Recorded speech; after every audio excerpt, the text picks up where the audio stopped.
আমরা কষ্টটা তো স্যার খারাপ বুঝুন লাগে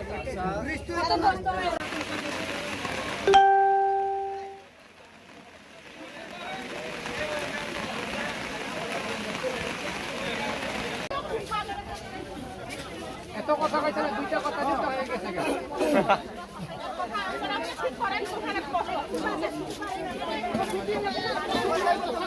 আপনার কাছে যদি 150টা ফোন এলে আপনি কটা রিসিভ করতে পারবেন? আচ্ছা রিসিভ কোন সময় রিসিভ করব না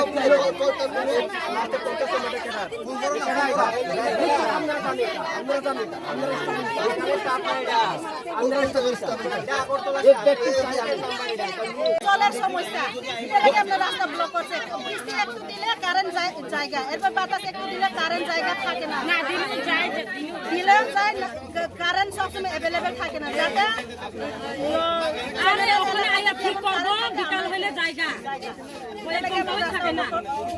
জল সবসময় জল পাও কারেন্ট যদি না থাকলে আমরা জল কোথা থেকে পাইব এরপর কারেন্টের ডিপার্টমেন্টে ফোন করলে একটু আয়া বানাইবো এরপরে জায়গা কোনো সময় তো বানাই না আপনি জায়গা ফোন করে দিয়ে আয়া জায়গা যাইব জল কেমনে পাইবো পোলাপান পড়াশোনা কেমনে করব কারণ ছাড়া এরপর কারেন্ট ডিপার্টমেন্ট তুলে না এরপরে কি সময় বৃষ্টি লাগা বলে কারেন্ট দিকে না পুলাই দেশে কি বৃষ্টি হয় না পুলা আমাদের শুধু বাতাস হয় না লালচে ডেলি কাটু থেকে ওই জন্য এই তো অবস্থা আমরা এখানে আই না আর কারেন্ট ডিপার্টমেন্ট আর আমাদের গাড়ি থেকে না এমনি জায়গা গাড়ি থেকে আমরা এখানে কারেন্ট দেখতে গাড়ি উপরে আমরা বৃষ্টি আমরা কারেন্ট আয়া পড়ে আর আমরা বাগ মারাতে নতুন বস্তিতে কারেন্ট ডিস্টার্ব করব কারেন্টের লোক কি কইছে কারেন্টের লোক আয়া কারেন্ট কই বৃষ্টি এখন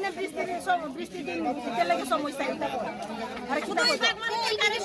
সমস্যা কোনো সুবিধা এখানে আমরা বেশি দূর নাই নতুন বস্তি বৃষ্টি থামলে কারেন্ট আয়া পড়ে আমরা এখানে বাগ মারা কি লাগে আয়া না প্রতি 20 টাইমের সময় এক সপ্তাহ পুরা কারেন্ট নাই 8 দিন পুরা কারেন্ট নাই